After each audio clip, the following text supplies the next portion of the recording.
Tā, šeit ir zāles skābarības trančē, un re, kur te ir bišķi bojāta zāle. Mēs redzam, ka te ir 61 grāds. Protams, citās vietās iespējams ir mazāk, re, te 51, jā, te ir mazāk. Dziļāk iespraužot būs vairāk. Tāpat. Jebkurā gadījumā tas ir ļoti daudz. Ir redzamas, re, kur skābarības tādas pelēšanas pazīmes.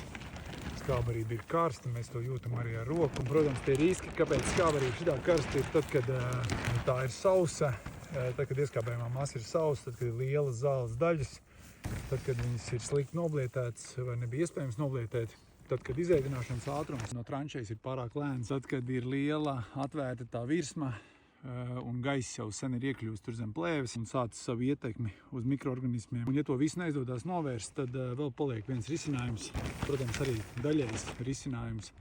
Mums jālieto ir skābarības ieraugi vai ķīmiskie konservanti, kuri palīdz šādu skābarību pasargāt no gaisa ietekmes ilgāk. Es jums piedāvāju tādu produktu kā Josilā kombi vai arī Xtrasil Protect. Es domāju, ka pēdējais tas Xtrasil Protect, tas ir ķīmiskais konservants.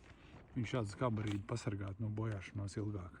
Protams, ne mūžīgi, bet ja izēšanas ātrums, izbarošanas ātrums būs šāds pats, kā šeit ir, viņi nepaspētu sabojāties, viņi tiktu apēsti, nebojāt tā skābarība. Tā kā tā, diemžēl šeit ir 50 grādi, šeit ir karsts, šeit parādīšu, šeit ir vēl karstāks, reku te temperatūra kāpja. Tā, novēlējums nebojājas skābarība, visiem čau!